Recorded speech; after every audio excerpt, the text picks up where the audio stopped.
ఆత్మ ఉంది. అవునా కదా? లేకపోతే నువ్వు నిద్రలేవు. ఎప్పుడైతే కర్తృత్వం లేకపోయినా, చూడండి క్లియర్, కర్తృత్వం లేదు, కర్త లేడు, ఆత్మ ఉందా లేదా? ఉంది. కాబట్టి ఆత్మ ఉంది. కర్తృత్వం లేకపోయినా ఆత్మ ఉండేటప్పుడు కర్తృత్వం ఆత్మకు సంబంధించింది కాదు. కర్త లేకపోయినా ఆత్మ ఉండేటప్పుడు ఆత్మ కర్త అయ్యేందుకు అవకాశం లేదు. మరి ఆత్మ కర్త కానప్పుడు ఈ గొడవంతా ఏంటండి? ఆత్మ ఇది చేస్తుంది, అది చేస్తుంది అంటున్నారే, అంతే. ఆత్మ చంపుతూ ఉంది, చస్తూ ఉంది. అందుకని భగవద్గీతలో నాయం హంతి నహన్యతే, ఆత్మ చంపేది కాదు, చచ్చేది కాదు, చంపించేది కాదు. కారణం ఏంటి? ఇదో కర్తృత్వమే లేదు, కర్త కాదు. కారణం, కర్తని ప్రకాశింపజేసేది ఆత్మ. కర్తని ప్రకాశింపజేసేది ఆత్మ. కర్త ఉన్నాడు అని అంటే ఆత్మ ఉంది కనుక. కాబట్టి కర్తని ప్రకాశింపజేసేటువంటి ఆత్మ కర్త ఎలా అవుతుంది? Is the point. అయ్యేందుకు అవకాశం లేదు. కాబట్టి కర్త లేనప్పుడు కర్తృత్వం ఎక్కడి నుంచి వచ్చింది? అసలు లేదు. లేనప్పుడు ఈ కర్తృత్వం ఎక్కడి నుంచి వచ్చింది? కల్పితం. ఇది కల్పితం, ఆరోపితం. కాబట్టి అక్కడ వాస్తవానికి ఉందా లేదా? లేదు, కర్తృత్వం లేదు. లేకపోయినా ఉన్నట్లుగా చూస్తున్నాం. దీన్ని ఏమంటాం టెక్నికల్గా? అధ్యాస. అధ్యాస అంటే అతస్మిన్, దాన్ని అక్కడ లేని దాన్ని చూడడం. ఆత్మయందు కర్తృత్వం లేదు, నెక్స్ట్ దాని కనెక్షన్. ఆత్మయందు కర్తృత్వం లేదు, అయినా ఉన్నట్టుగా మనం చూస్తున్నాం. ఇది అధ్యాస. కాబట్టి దేహ ఇంద్రియ గుణాని కర్మాణి అధ్యస్యంతి. ఎలాగూ? అవివేకేన అధ్యస్యంతి. This is the point. ఇక్కడికి వచ్చి మనం ఆపాం. అవివేకేన అధ్యస్యంతి. మీకు చాలా క్లియర్గా ఉంది. ఎందుకనండి ఈ విధంగా అధ్యాస? లేని దాన్ని ఎందుకు చూడడం జరిగింది? అవివేకం అండి, వివేకం లేదు. అతనికి విచారం లేదు. అవిచారేనా అవివేకేనా అని నెక్స్ట్ దానికి కనెక్షన్ ఇవ్వడానికి నేను అక్కడ ఆపాను. ఇప్పుడు అడుగుతున్నా నేను, అవివేకేనా అంటున్నారు కదా ఆచార్యులు, ఈ పదం అవసరమా అంటున్నాను.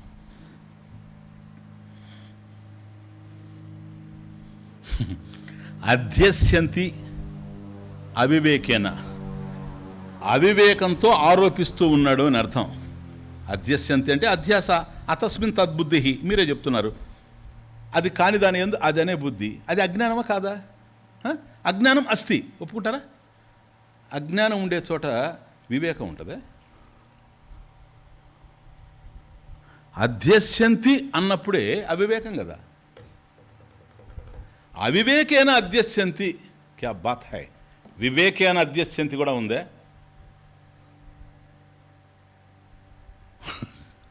అవివేకేన అధ్యస్యంతి.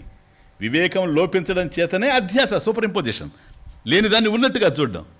ఇప్పుడు నేను అడుగుతున్నా, వివేకం చేత కూడా అధ్యాస వచ్చేటువంటి అవకాశం ఉందా? చెప్పండి. లేదా? ఉంది. ఇదేంటి స్వామీజీ మొత్తం టోటల్గా మారిపోయింది? ఉందే. వివేకం చేత అధ్యాస. అధ్యాస అంటే అధ్యాసో నామ తస్మిన్ తద్బుద్ధి. అది కాని దాని యందు అది అనే భావన. అది కాని దాని యందు అది అనే భావన ఎందుకు వచ్చింది? మనకు వివేకం లోపించడం చేత. కాబట్టి అవివేకేన, క్లియర్గా అన్నారు ఆచార్యుల వారు, అవివేకేన అధ్యస్యంతి అని. నేనంటున్నా, అది కాని దాని యందు అది అని ఎప్పుడైతే అంటున్నావో, సర్పము కాని రజ్జువునందు సర్పం అనేటువంటి భావన ఎప్పుడైతే నువ్వు అన్నావో, అది అజ్ఞానం, అది అవివేకం. కాబట్టి అధ్యాస జరిగినప్పుడే అజ్ఞానం ఉండిపోయింది కనుక అజ్ఞానంలో అవివేకం ఉంది. అవివేకం లేకుండా ఏంటి? కాబట్టి అవివేకేనా అనేటువంటి పదం ప్రత్యేకంగా ఎందుకు పెట్టారు అనే ప్రశ్న పడ్డప్పుడు అవివేకం చేతనే అధ్యాస. ఓకే, నానా వివేకంతో కూడా అధ్యాస. ఏంటో స్వామీజీ ఇది జీర్ణం కావడం లేదు. ఎస్, ఇప్పుడు పూజ చేస్తున్నాం అనుకోండి. సినా ఎగ్జాంపుల్ ఇస్తాను మీకు. మీరు పూజ చేసేటప్పుడు ఫస్ట్ ఆవాహనం. ఓకే, ఆవాహన ఏం చేస్తారు? మొదట ఏదో ఒకటి పెడతారు. ఇప్పుడు మహాగణపతి ముందు గణపతి పూజ చేస్తారు. గణానాం త్వా గణపతిగం భవామహే. ఓకే, ఇప్పుడు ఏం చేస్తారు? మీరు ఒక పసుపు ముద్ద తీసుకొని వచ్చి అక్కడ పెడతారు. దానికి ఒక కుంకుమ పెడతారు. ఇప్పుడు స్టార్ట్ చేస్తారు. అస్మిన్ బింబే మహాగణపతిం ఆవాహయామి, అస్మిన్ బింబే మహాగణపతిం ధ్యాయామి. కమా, ఇదేంటి అధ్యాస కాదా? మహాగణపతికి పసుపు ముద్దకి ఎక్కడ సిమిలారిటీ? ఆయన సర్వగత అని నువ్వేంటివి? దీన్ని తీసుకొని వచ్చి అలా పెట్టి ఇప్పుడు రజ్జు సర్పవత్ వేరే, త్రాడు తెలియకపోవడం చేత అది పాము అనుకుంటా ఉన్నాడు. అది సూపర్ ఇంపోజిషన్ నేను కాదనడం లేదు, ఆరోపం. అవివేకేన వివేకేన ఆరోపం కదా? నీకు తెలీదా పసుపు ముద్ద ఆయన కాదని? ఇప్పుడు ఆయనకి ఎంత పొట్టుంటే మాత్రం ఏమీ లాభం? పసుపు ముద్దే కనుక ఆయనైతే ఆయన్ని మనం మింగవా? ఇది అధ్యాస కాదా అంటున్నా, ఇది సూపర్ ఇంపోజిషన్. అది కాని అంతవరకు తీసుకోవాలా. అతస్మిన్ తద్బుద్ధి, అధ్యాసనామ అతస్మిన్ తద్బుద్ధి. అది కాని దాని యందు అది అనేటువంటి బుద్ధి అధ్యాస అయితే, గణపతి కాని పసుపు ముద్ద యందు గణపతి అనేటువంటి భావన అధ్యాస. సర్పము కాని రజ్జువునందు సర్పము అనేటువంటి భావన అధ్యాస. క్లియర్? ఇది అధ్యాసే. అందువల్ల ఇది you are superimposing deliberately. You are deliberately superimposing. You know that. ఇది ఆరోపిస్తున్నాను అని నీకు తెలుసు, తెలిసి చేస్తున్నావు గనక వివేకేన అధ్యస్యంతి. వివేకేన అధ్యస్యంతి. మరి ఇది ఎందుకు చేస్తున్నాను స్వామీజీ? అన్య పందా నవిద్యతే, ఇంకొక మార్గమే లేదు. ఎందుకని? అంతటా నిండి నిబిడీకృతమైనటువంటి పరమేశ్వరుని ఒక చోట పెట్టి పూజ చేయాలంటే నీకు ఇంతకన్నా మార్గం లేదు గనక అస్మిన్ బింబే మహాగణపతిం ఆవాహయామి ధ్యాయామి. ఇది ఇలా అధ్యాస జరుగుతూ ఉందనేది నీకు తెలుసు, నీకు తెలుసు కనుక నువ్వు అధ్యాస ఇక్కడ ఆరోపిస్తూ ఉన్నావు. పసుపు ముద్దలో మహాగణపతిని తీసుకొని వచ్చి చొప్పిస్తున్నావు. సర్వత్రా నిండి నిబిడీకృతమైనటువంటి వాడు పసుపు ముద్దలోకి వెళ్ళలేడు, కానీ నువ్వు అధ్యాసది. కానీ వివేకేన అధ్యస్యంతి. క్లియర్? ఉపలబ్ధి స్థానం వివేకేన అధ్యస్యంతి. ఇది నీకు బంధం కాదు. ఎందుకని?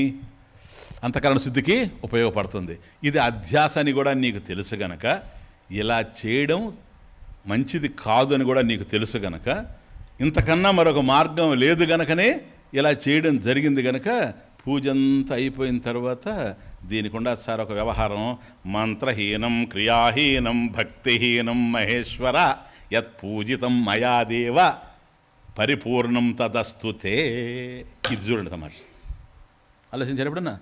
మంత్రహీనం క్రియాహీనం, ఈ సూపర్ ఇంపోజిషన్ అధ్యాస. భక్తిహీనం, పోనీ అట్లా జరిగినా కూడాను మహేశ్వర యత్ పూజితం మయా దేవ పరిపూర్ణం తదస్తుతే. బ్యూటిఫుల్. యత్ మనం చెప్పుకుంటూ పోవడమే మనం ఎన్ని భావన. యత్ పూజితం మయా దేవ, మయా యత్ పూజితం, మయా యత్ పూజితం, నా చేత, మయా తృతీయ చేతం తోడంతో మయా మయా పూజితం. యత్ యత్ యత్ మయా పూజితం, మయా యత్ పూజితం, నా చేత ఏదైతే పూజింపబడిందో ఇప్పుడు బింబం. ఓకే? పరిపూర్ణం తదస్తుతే. యత్ మయా పూజితం, ఏదైతే నా చేత పూజింపబడిందో, తత్ పరిపూర్ణం తదస్తుతే. తత్ అస్తుతే. తత్ అది నా చేత పూజింపబడింది ఏదో, ఏ అర్చన అయితే జరిగిందో, ఏ కార్యం అయితే జరిగిందో, తత్ అది తే నీకు పరిపూర్ణం అస్తు. పరిపూర్ణం తత్ అస్తు తే. తత్ తే పరిపూర్ణం అస్తు. అది నీకు పరిపూర్ణం అగుగాక. నేను పెట్టింది ఇంత బింబమే కానీ అయ్యా నువ్వు పరిపూర్ణమైనటువంటి వాడివి, సర్వత్రా నిండి నిబిడీకృతమైనటువంటి వాడివి. పరిపూర్ణమైనటువంటి నీకు పూర్ణంగా తీసుకొచ్చి నేను పత్రి పెట్టలేను. పూర్ణ రూపాన్ని నేను చూడడానికి నా కళ్ళు చాలా చిన్నవి. దాని గురించి ఆలోచించడానికి నా మనసు చాలా చిన్నది, సంకుచితమైనటువంటిది,